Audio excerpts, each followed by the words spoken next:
What is going on? I'm Zedmont. Now, I wanted to touch on the most important part of this entire Life Leech crab, and that is the Life Leech. Yes, that is this dude right here. In case you've never seen this logo before, this is what Life Leech looks like. Now, Life Leech is very, very simple for the most part. Basically, for every 1 damage your troop does, it will get back 1 health if it at 100% Life Leech. We're at 200% Life Leech, so for every 1 damage your troop does, it's going to get 2 health back, which is huge, huge, huge. Now, I'm going to geek out here for a minute, and then we'll get further into things and talk about a couple more details. Now, I went through all of the different troops. They look like this, and I figured out how much damage they do, and then how much of their healing they're actually going to do. So, for example, Azuka, when boosted with 100% troop damage, which is not a lot, that's a fairly standard statue, and 60% troop health, which again is not a lot for a crab account. When it's not boosted, it's going to do 199% healing with 100% Life Leech. I hope that makes sense. So for every 538 damage it does, it's going to be able to heal all of its health and then some. So very, very good, except for when you get to stage 50, the mortars do 835 damage. That was a good baseline for me as far as where to draw the line of which troops to use and which troop not to use. Now, obviously, you've got things like damage sponges, like if you wanted to use Scorchers in front of Zukas or rifles in front of Zukas.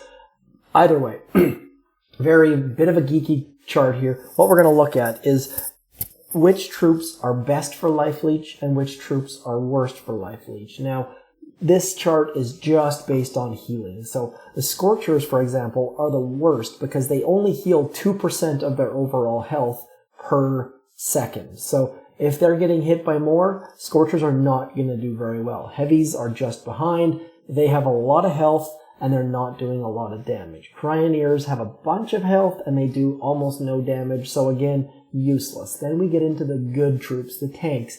14% of their health is healed every single shot, and that is only at 100% Life Leech. So once you get into 200% or more, tanks are going to get better and better, obviously. Riflemen are surprisingly good, and that's why I'm going to show you an all riflemen attack here in a minute. Then up to warriors. Now, warriors are the only troop that actually have Life Leech every day. You've been playing with warriors. Max level warriors heal 78 health every single hit they do. So they have a little bit of a boost there. And then up to grenadiers. Grenadiers have a very high amount of damage, very high amount of health. So I'm thinking that grenadiers and tanks are going to be a good combo. Back to the grens and tanks as opposed to just straight out tanks. You're going to get a bunch more damage that way, and they're going to be able to heal themselves, and it's going to be a very good combo, I think. You get 1 more Grenadier than you do tanks, and they do roughly the same amount of damage. So consider throwing some Grens in with your tanks, and they'll heal themselves without the need for medics trailing along behind. At the very, very top are Zukas. Zukas are the only troop that does more damage than they have health, but the problem is they don't have much health. So maybe RCZM is going to be really, really good for this crab just because your rifles are going to be up front getting shot in the face. Your Zukas are going to be in behind just absolutely blowing everything up.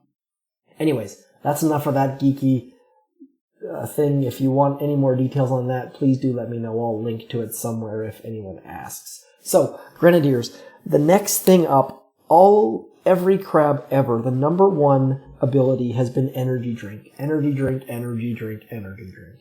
Every single crab, this has been the number 1 hero ability. This crab, though, it might not be because Bullet is going to heal himself at a very, very high rate. As you can see here, his damage per second is quite high. So his healing is going to keep himself very, very healthy. And the beauty of Bullet, the best thing about Bullet is as he gets damaged, he shoots more and does more DPS. So the more damaged he gets, the more he's going to heal, and he's going to be essentially invincible, as someone said in the comments. I think maybe it was Yalik. Anyways, bottom line, Bullet, the more he gets damaged, the more he does damage, which is going to keep him very, very healthy. So I'm thinking that Taunt and or Shock Knuckles might be the go-to ability. Now, there are instances where you're hit by a Shock Launcher or a Shock Blaster or a Shock Mine where you need that quick boost of health, so maybe Energy Drink is the answer. We're going to try, you know what, let's try all rifles first, because I just want to see how all rifles with Taunt is going to go on stage 50. And then we will carry on. Now, rifles do a fair amount of damage, and they have a fair amount of health. And on top of that, in that chart, one thing I didn't show too much of is there are a lot of rifles per boat, which is very, very important. If you have only 6 heavies, for example, as soon as your heavies get shot in the face, you have problems because you only have 6 of them. The fact that we have so darn many rifles, look at them spread out. They're healing, they're fairly quick moving, and when you're thinking about which troops to use for Life Leech, you have to also keep in fact how fast they move. The slower your troops are, the slower they're going to attack, the slower they're going to heal. As you can see, we're losing quite a few rifles here, lots and lots of single shots. These Doom Cannons over here do splash damage, so the fact that rifles bunch up is going to be a problem. Overall, rifles not all that super useful, as you saw there. Now, this account, I'm sitting with 4 GBE statues, 5 troop damage. Actually, you know what? Let's just show you. So what I wanted to do is show you something. This account is something that you could use for your op attacks, or something you could, like what I'm going to do on my main account is I have a 5-5 account. I'm going to remove a GBE, place a troop health. As soon as Crab's over, I just swap it back and we're good to go. I think I have like a 32% troop health in my storage or something like that. All month long, I look for a new troop health and I look for a new red or purple, preferably a purple. Anyways, this is how the average player who likes to hit operations can hit the Mega Crab and still be useful for their task force. Let's move on to Grenadiers. I have a really, really good feeling that Grenadiers are going to be a go-to troop, maybe mixed with tanks. But again, I am not the expert. I'm just trying to think this through, trying to look at all the different angles. And by the way, I think this is a 3rd stage 50. I think we've now seen 3 stage 50s. But again, this is the dev build, not all that important. So what we're going to do here is I'm going to drop Bullet over, you know what, let's get rid of that machine gun first, just to make sure that Bullet does not, what's that thing called? Shock Knuckle the wrong building. We're going to throw the Shock Knuckle out and see just how this goes. Now, you see, he's just going to heal himself. He's already back to full health, so he's managed to throw us a shock, and on top of that, he's healing himself. So maybe energy drink not required. I'm going to keep going through this attack and just see how long Bullet can stand out front and stay alive without the use of energy drink. See, he's back. He gets back to full health so incredibly quickly. I'm fairly sure that Chicken had a video on this earlier today.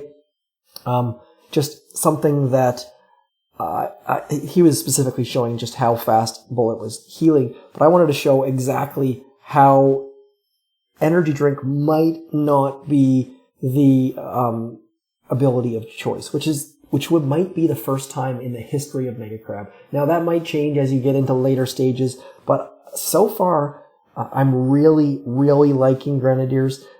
Maybe mix in some tanks just because the tanks have a little bit extra health, and I think you're good to go. I think it could make for some very, very good things. Typically, you see players using tanks, Grens, and medics. With this, there's no need for the medics. Now, one thing that will be lacking, obviously, is when you're using energy drink, you can get Bullet out front by throwing out the energy drink, just making him run faster, essentially. Look at this. We are getting hit by rocket launchers, and the Grenadiers are... Oh, they're not healing very quickly, are they? Look at that. So I don't know if that's because they're missing or what's going on, but it sure does seem like our Grenadiers are not healing themselves. That's making me a little bit nervous. Bug, perhaps? It's definitely something to keep your eye on, because you can't tell me that Grenadier has not hit a target this entire time. Like, I'm a bit nervous. So hopefully this is just a dev build issue, and I will be raising it with the Boom Beach Community Manager, because this makes me nervous. Those Grenadiers have not healed at all. I will do some further testing offline, but every single shot these Grenadiers have thrown have either missed or they have not healed even a single time. And we should be at, I think, 200% Life Leech. So I'm pretty stoked that I actually ran this test, because otherwise, yeah, this is basically invalidating everything I said for the first 10 minutes of this video. So regardless, check this out. We have not used energy drink once because we don't have energy drink, obviously, and Bullet is still standing in like a complete champion on stage 50 with somewhere near 75% defensive building damage and somewhere near, I believe it is 300 or 200% defensive building health. So Bullet taking shots from a boom cannon, from a doom cannon, and 2 rocket launchers, standing in like a complete champion. So Life Leech does not appear to be working on the Grenadier side of things, but it's definitely working on the Bullet side. So something I'll have to test in my live stream in somewhere in the neighborhood of 24 hours. So I'm going to try. We're going to use cellular data and just do our best to get a stream up. So anyways, that's it from me. I am going to do further testing to see which troops Life Leech works on, which troops it does not, because it sure seems to me that it's not working on Grenadiers at all. Anyways, that's it. That's all. I'm Zedmont, coming to you with my best explanation of Life Leech. If you have any questions about Life Leech, please do let me know. Again, the most important thing to realize is Life Leech is based on damage, so you want lots and lots and lots of damage. I would suggest, if you're a max level player, you should have at least 4 statues of troop damage. 4 statues of troop damage is going to mean more healing, more damage, all sorts of good stuff. And there's nothing worse than losing a stage with like 30,000 health left on the core. So get that troop damage, get it boosted. Now, one thing that I want to add is that the more you boost, the further you can go. The further you can go, the more powder you get back. A lot of people will just say, oh no, I'm just going to hit this unboosted so I can gain powder. Please boost your statues. The more you boost, the more powder you will get back. There are some fantastic players out there. Bismarck, I'm looking at you, buddy, who do a complete chart that show where all the powder's at, how much you get for each stage, and then you can decide whether you want to boost or not. For example, last crab, I did not boost, I should say, because the next 10 stages only gave somewhere in the neighborhood of 8 powder, and I didn't think I could get past that. So have a look for those charts, look on Reddit, look on Telegram, look on Discord, and I'm going to go talk to Rick, because those Grenadiers were definitely not healing themselves. Let's just drop them one more time, just so that we can show that one more time, because that was a bit of a problem for sure. Let's put them right about here, maybe? Let's get them hit by nothing but that rocket launcher and see if they can't heal themselves, because this is a little bit nerve-wracking, I have to say. Come on, dudes. Please heal yourselves up. That rocket launcher should not be able to take you out. Look at that. Their health has not gone upwards even once. Big problems in Little China, I believe the movie was. Anyways, Life Leech. Hopefully it works, and hopefully you guys enjoy, because this is going to be a very long Mega Crab. Whoever wins this Mega Crab is going to put ridiculous number of hours in. This Life Leech, assuming it works, is going to boost people's levels and statues and trophies, and it's going to be crazy how many hours are spent. Anyways, lots and lots of chatter from me, not a lot of attacks. Hopefully this video has taught you something though, and if not, please check in the comments. If you have something to add, if you're one of those brains who has things to add or have thought this through or have questions, please don't hesitate to add it in the comments. Anyways, that's it for me. I'm Zedmont. Once again, thanks for coming in to a dev build video. This is the dev build. You cannot get it. You cannot download it. It is not an APK. Don't try to find it on the internet, because you're just going to give your account away and be upset and sad and feel like a bit of a goner. So that's it. That's all. I'm Zedmont. Thanks for coming in. Peace.